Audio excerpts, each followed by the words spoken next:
Welcome to the StrongTeams.com podcast, where we help leaders build strong teams. Teams built on empathy, understanding, and trust, where every team member feels valued and contributes at the highest level possible.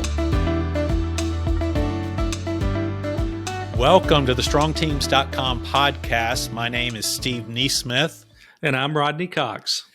And Rodney, we're starting off the year strong with yet another fantastic guest. Today we have Brandon Smith on the podcast with us. Brandon is calling in from his headquarters there in Atlanta, Georgia. Brandon is also known as the workplace therapist.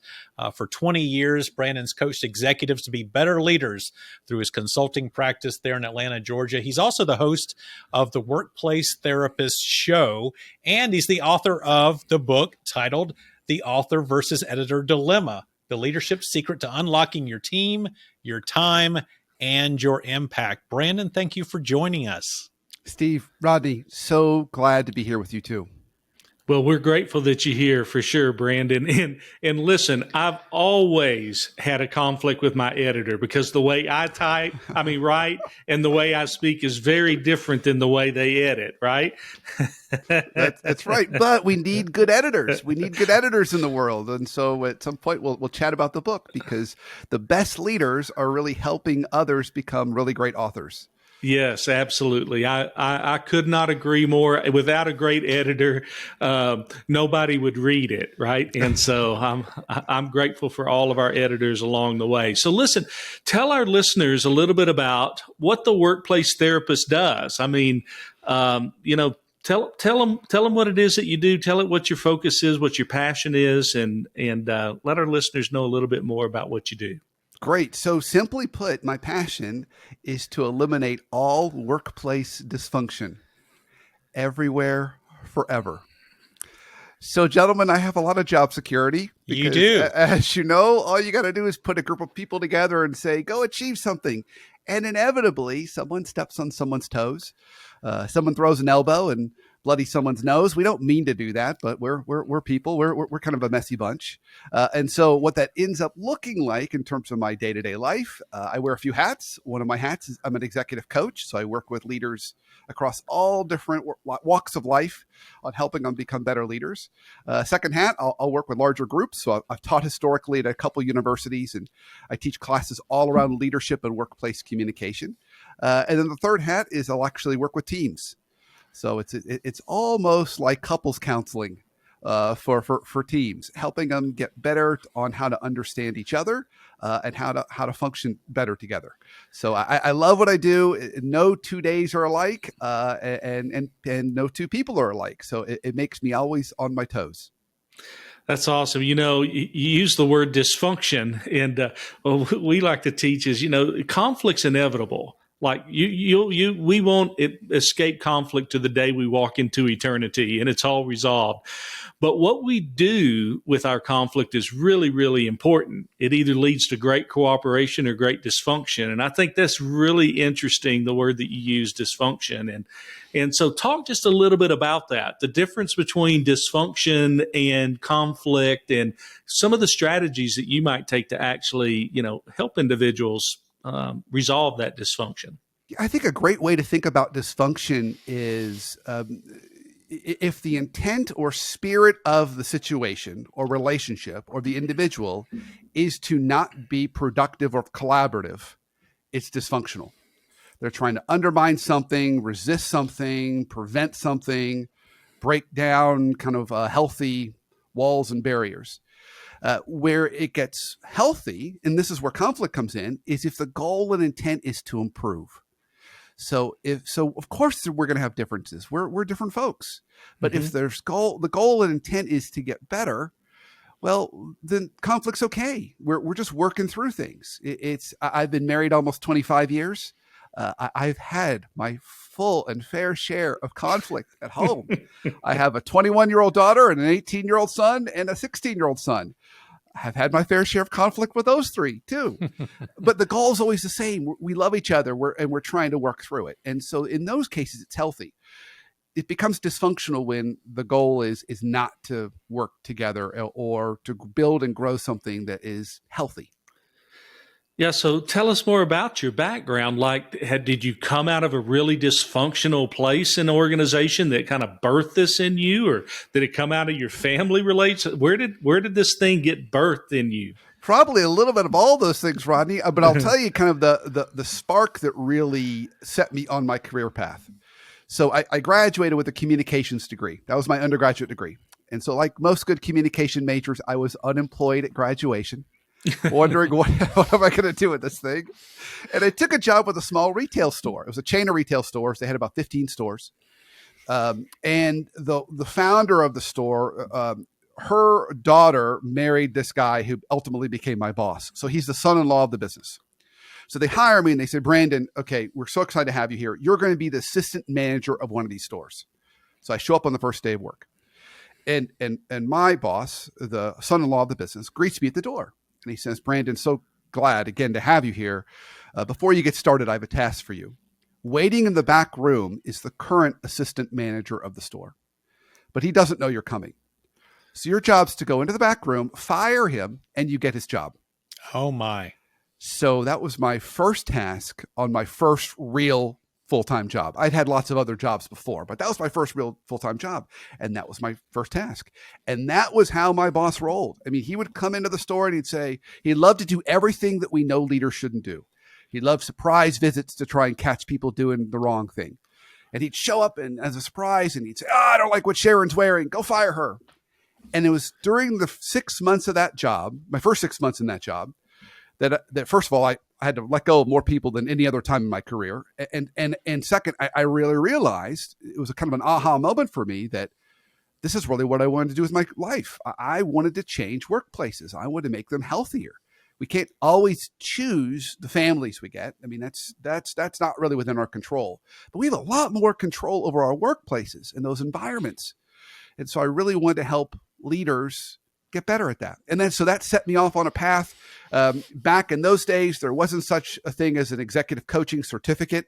So I went off and pursued a clinical therapy degree, practiced in the clinical world for a number of years before I transitioned over into the workplace and working world, and got my MBA, and the rest is history. Brandon, you talk about being an executive coach, getting into that in the early days. What makes a good executive coach? So executive coaches are kind of funny animals. They're a lot like therapists. So a good therapist, if you want to have a good therapist or have that kind of that person that provides you that pastoral care or support, you want someone who listens really well. So you need to have that skill to really be a listener and really kind of give that. There's a famous therapist and psychologist named Carl Rogers. And one of the principles he talked about on being a good therapist is unconditional positive regard, which is another fancy way of saying love. You have to have some element of kind of caring for the folks you're with and truly respect them. So I think a good executive coach is a really good listener. They know how to ask the right questions. But what makes a coach different than a therapist is therapists are not supposed to give you advice because they don't want to create a codependent relationship where now every time you got a life decision, you call up your therapist to tell you what to do. They don't want to do that. We're trained not to do that. A coach, however, can give you advice. So it's all about listening, asking the right questions, and then knowing the right timing and the right kind of advice to give. That's really what makes a good coach. Sounds a lot like a sports coach on the sidelines, meeting regularly with players, pulling out the best in them, then sending them back onto the field. Agreed completely. And what's funny about that, Steve, is so often when I'm talking to my clients as leaders, I'll challenge them. I say, are you trying to win an MVP or are you trying to build a world championship? Because those are two different things. Sometimes we find ourselves running plays and doing the work when we probably should be on the sidelines, coaching folks, developing folks, and thinking more about the broader, longer term strategy. Brandon, in your experience as an executive coach, what are you seeing today versus maybe 20 years ago? What are you seeing senior leaders struggle with the most these days? I'm sure there's a lot of things, but is there a trend that you see that's common that kind of creates challenges for senior leaders these days? Yeah, Steve. So I'll give you two trends. So the first trend started about 5 or 6 years ago. And I actually published a book in 2020. And the title of the book, here, I'll hold it up here. The title of the book is The Hot Sauce Principle: How to Live and Lead in a World Where Everything is Urgent All the Time.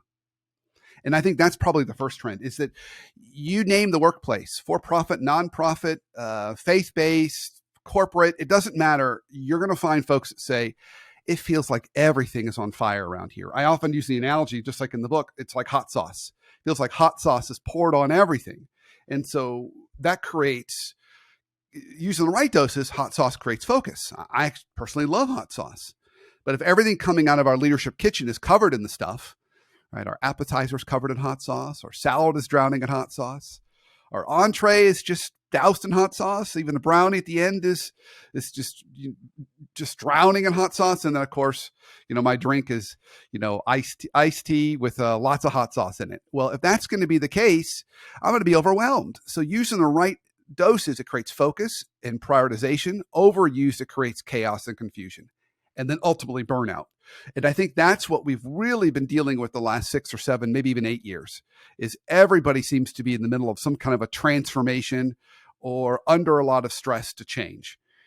Couple that then with coming out of the pandemic, and it's becoming harder and harder to find people and keep people. So I think that's another challenge for leaders. So not only does everything feel urgent, now I don't have anybody playing second base. No one's playing right field, and somehow I've got to go out there and play a game. And I think those two challenges make leadership today really, really tricky.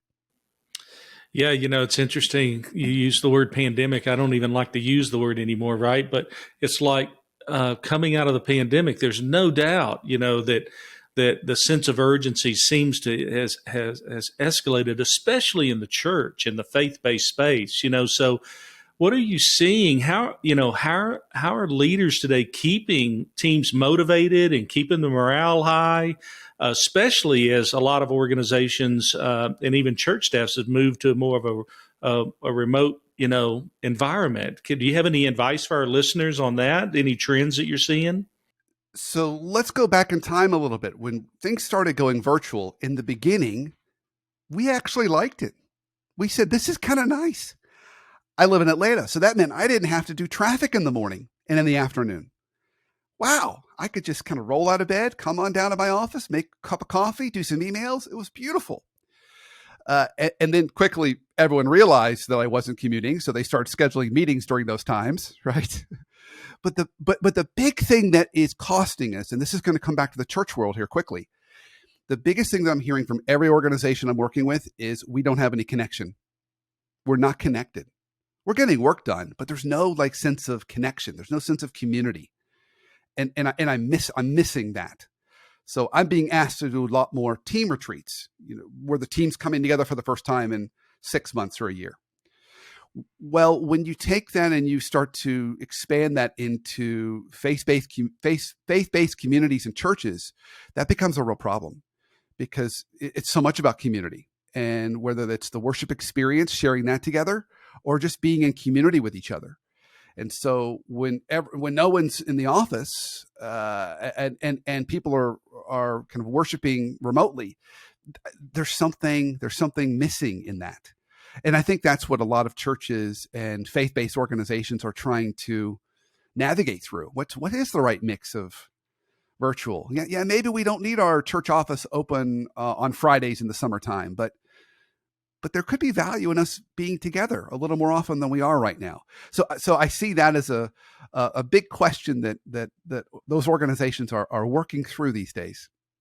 Yeah. So what I'm really hearing you say is that, the leader needs to prioritize the coming together, the not forsaking of the fellowship, not just on Sunday morning, but with the staff in which we're leading. And we need community there just as much as we need community anywhere else.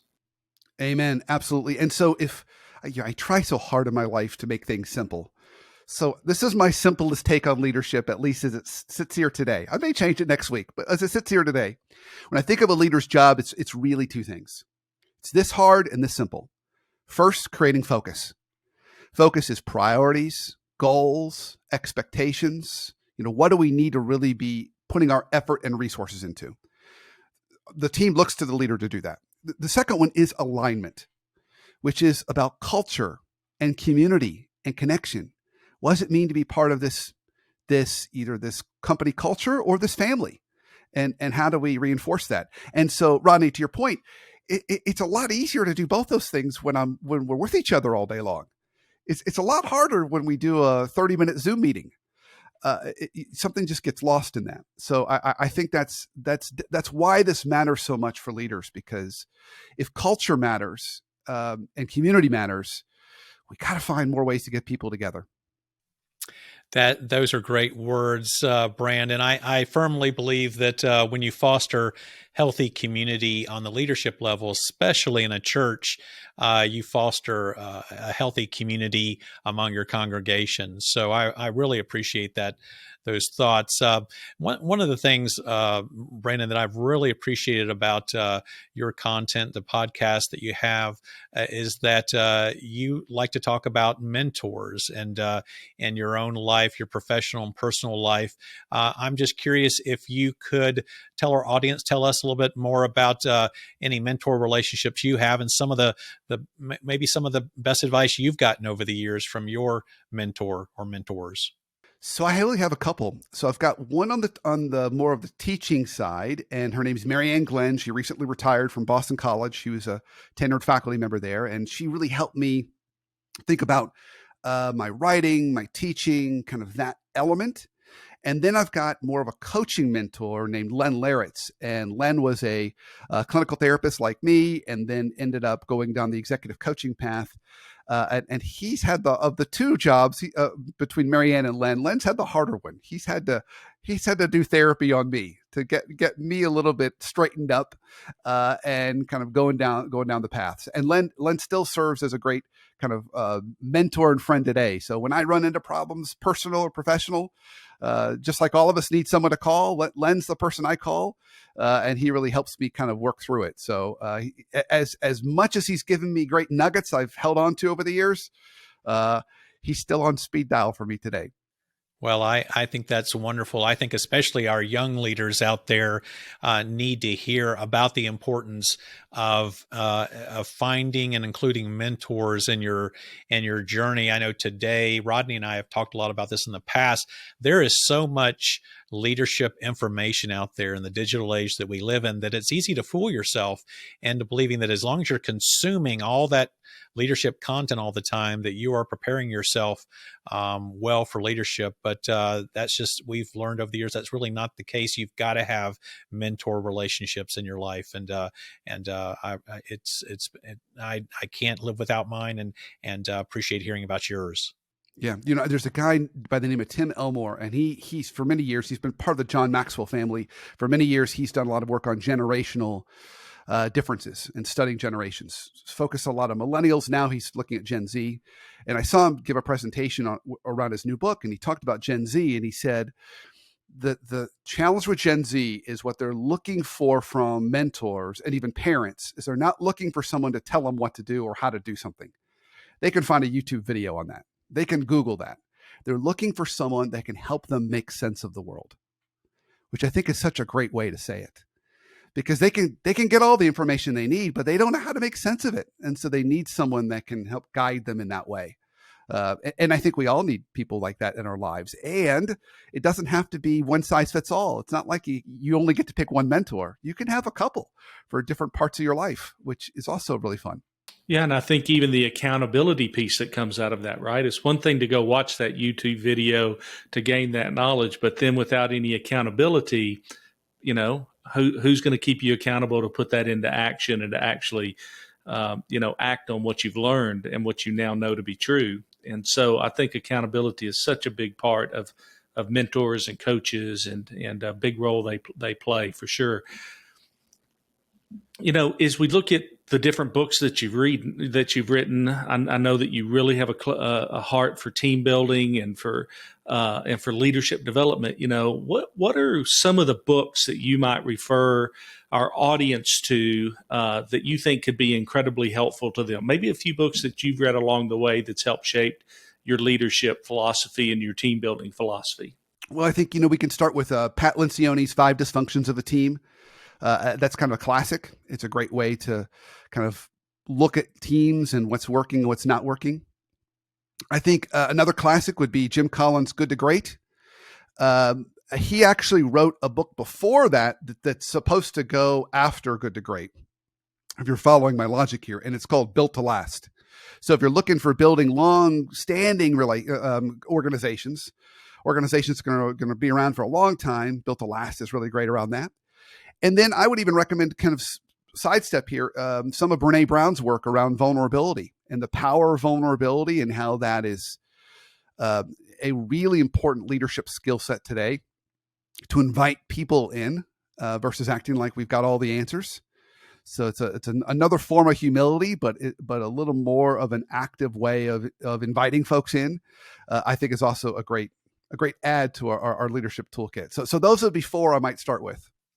And Brandon, don't leave out your books. Tell us a little bit more about what you've authored, and help folks get to know you better through your books. Thanks, Steve. So my 2 books that I've got out so far, my most recent books, it's The Hot Sauce Principle: How to Live and Lead in a World Where Everything's Urgent All the Time. That really is designed to help readers understand and how to navigate urgency, both as a leader and how they use hot sauce properly, but also as a recipient of hot sauce. How do you deal with it when folks are trying to make everything in your life urgent?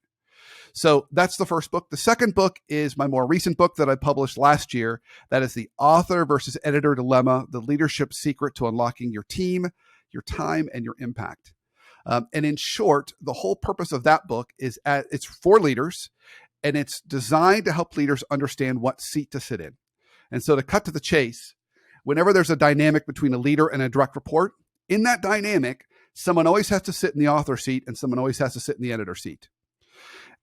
And for leaders, I want to make sure they're sitting in the editor seat with their teams 80% of the time and authoring only 20. And that makes perfect sense when you think about your all-time best team members and direct reports. They'd come to you and they'd say, "Hey, Rodney, there's a problem. Here's what I think we should do about it. I'd love to get your thoughts." They author a solution for you to react to. And your not so effective ones, well, they'll say, "Hey, Rodney, there's a problem. What do you want me to do about it?" And as soon as they throw their hands up and say, "What do you want me to do about it?" it sounds so innocent, but what they're really doing is now they're reeling you into that author seat. So now you're either telling them what to do, or you'll just say, "Hey, well, everything's urgent around here because everything's urgent all the time. Why don't I just take it over and do it myself?" And so when you do that, then those folks don't get the opportunity to author, and then they can sit in the editor seat and they can say, "Well, it's not my fault it didn't work out. I'm just doing what Rodney told me to do." So it's really designed to make sure leaders are sitting in that right seat. So they're working more on the business rather than in the business, and they're developing their folks. They're helping their folks practice their ownership, initiative, and critical thinking. So they're getting better too. So it's kind of they're kind of elevating the whole team. That's the gist of the book, and I find it is so needed today. It doesn't matter what kind of leader I talk to. They find themselves slipping into that author seat a little more often than they want to. And it also results in a lot more time. They're spending a lot more time working than they want to. So it's about working smarter rather than harder. So Brandon, where can our audience pick up copies of these books? Where's the best place for them to go? Any kind of e-retailer is the easiest way. If you can get the Hot Sauce Principle in both paperback, Kindle, and audiobook.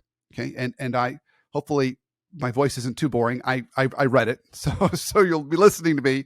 And then in author versus editor, same thing, paperback, Kindle, and the audiobook for Audible is just dropping this month. And it's also available on hardcover. So author editor's got 4 different ways you can get it. So Amazon's probably your best place to go, but you can also go to my website, The Workplace Therapist, and you can get them from that as well. That's awesome. So I love to always end our interviews with this question. Brandon, what is one question that I shouldn't have asked you, or is there any question I should have asked you during this interview that I haven't asked you yet that you'd really like to speak to our audience about? I would say this. So part of the challenge in the world we live in today, even more so true if we think about in the church office world. Okay, so we're working inside a church or faith-based organization. The challenge is figuring out healthy boundaries for all of us, figuring out those ways that we can love folks at the right distance and keep ourselves healthy and support others. Because it's so easy, if we don't have good boundaries, it's so easy to suffer from burnout, or have people feel like we're not as connected as we want to be. So I think we're going through this constant iteration of figuring out how do we connect properly, but also maintain those healthy boundaries, which also means that we take time for rest for ourselves. I find a lot of leaders struggle with that, but finding that time to rest is really, really key. So we're ready to give the best of ourselves to those that need us. Well, Brandon, I can't thank you enough for joining us here today. Every word that you've spoken, I know, will bring life to all of our listeners. And to our listeners, just want to remind them that they can look you up at theworkplacetherapist.com. That's theworkplacetherapist.com. Once again, Brandon, thanks for being with us again today, and God bless. Rodney and Steve, it was an absolute pleasure. Really enjoyed the conversation. Looking forward to future ones.